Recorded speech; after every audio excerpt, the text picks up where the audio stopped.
Uy, Jong, andyan na sila, oh. Uy! Hello mga ka-food explorers. So, habang naghihimay kami dito at hinihintay natin si Chef, kakantahan muna namin kayo ng Bahay Kubo. Okay.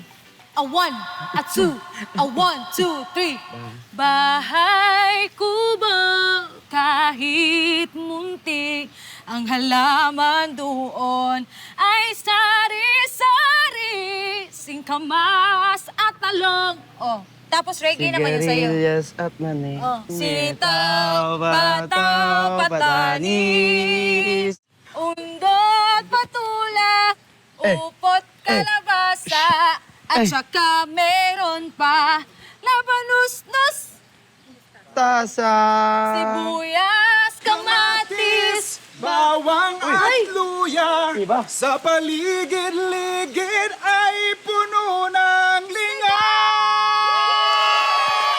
Ay, grabe naman! Grabe! Bilang chef-singer pa din pala to. Hindi, may dala akong kutsilyo at maghihiwa tayo.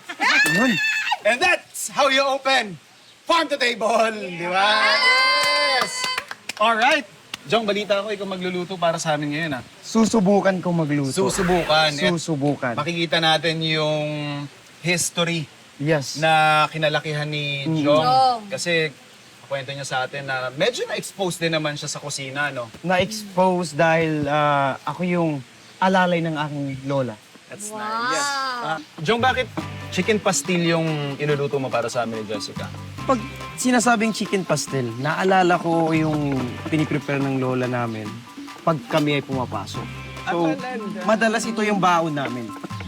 So bago pa to naging trending na pagkain sa Quiapo, ito na yung madalas ninyong kainin sa bahay, madalas yung baon. Madalas sa na school. baon, yes. Madalas sa school, madalas mong makikita. Lalo pag doon sa amin sa North Cotabato. Yes. Kasi Muslim, nag-start to sa mga Muslim. Yes. Regions or parts Yes. ng country, di ba? Yes. I think pwede na tayo mag-start doon. Yes. Yung sibuyas mo, pre, anong balak mo dyan? Maliliit. Maliliit. Maliliit. Yun talagang pag kinain mo, hindi ka ano to? Uy. Paano? Hindi mo papansin na. Hindi mo papansin. Hindi ka pa pala namin pinagluluto dito, no? Hindi po. Actually, gusto ko nga yung parang ano ng mama ko, yung parang suman. Yun yung naging business ng mama ko. Ah, talaga? Suman. Pag mahal na araw, dun kami yung parang marami kaming orders sa mga kapitbahay or anything. Tapos doon na yung mga kapatid ko. Pag tapos na siya, doon na kami magro-roll. Andun na kami sa lamesa lahat. Ako talaga blessed ako na sumasama ako sa lola ko dati pag nagluluto. So natutuwa naman ako na may ganyan kayong memory kasi, again, syempre, nasa mundo tayo ng kusina ngayon.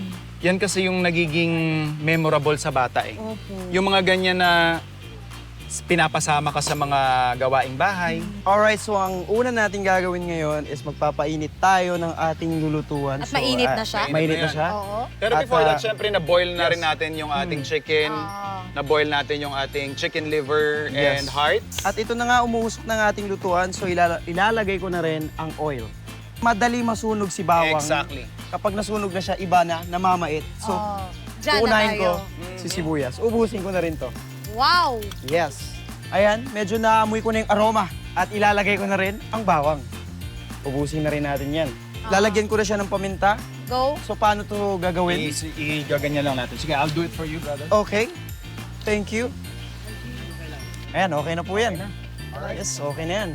So, kung naamoy nyo na rin. Naamoy. Oo. Siyempre. Paminta. At syempre, ilalagay ko na ang ating chicken. Shredded. Okay. Yes. Ayan na. Nice.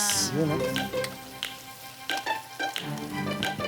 Ayan na yan, ilalagay na natin ang Toyo. toyo. Yes.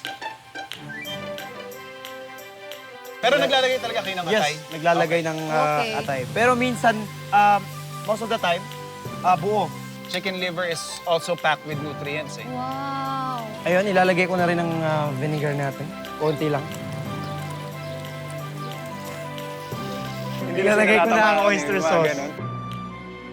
Ako natatakam ako kasi ito yung mga pagkain na Juan na hindi mo hihindian. Niluto sa bahay, niluto ng Ilalagay ko nagmamahal na rin. sa'yo. Busy sila sa kwentuhan. Tampo. Para saan naman yung ketchup? ketchup. First time ko makita tong ketchup Ang na... ketchup, chef, is para mapantay mo yung toyo, di ba? Minsan sobrang alat. Okay. Itong ketchup kasi, magbe-bake? yung tamis. Okay. Pero depende kung gusto mo lagyan ng ketchup or asukal. So dalawa yung kumbaga malalasahan mo. May konting hint ng sweetness, kumbaga. Tama, chef. Kasi pag sobrang maraming toyo, doon talaga sobrang... Mahirap kasama yun, pre, pag may toyo. Mismo. Ayun Diba? lang. Mismo. Ano ba to? Ba't ka nagre-react? Ayan Kasi na. ako lang ang babae dito. Babae ba? Or ano ba to? Actually, ano lang to, mga 2 minutes lang 2 para minutes. sa akin. Yes. Ayan. Pero kailangan ko lang siyang igaganyan ng gaganyan kasi para hindi siya dumikit, para Yeah. hindi siya masunog. Marunong magluto? Marunong magluto, oo. So, kailangan ko Alam mo, lang... babalik ako dito. May recipe din ako. Okay. Abangan nyo yan. Abangan niyo yan. Yan, okay na to. Alright. Ay, galing! Nice one, brother. Thank you, thank you. Kay Lola, proud po kayo kay Jong. Ito po yung kanyang niluto Ang para sa pastil. amin. Ang Itsura pa lang, pamana kay legit. Lola. Oo. Ang ipapakita ko ngayon, yung pagbalot talaga, yung original talaga na pagbalot. Alright. Okay. So, lalagyan muna natin yan ng konting Mantika. mantika. Oh. Ayan, para di dumikit. Ayan. My God. Yes. Ilalagay natin yung kanin. Yun.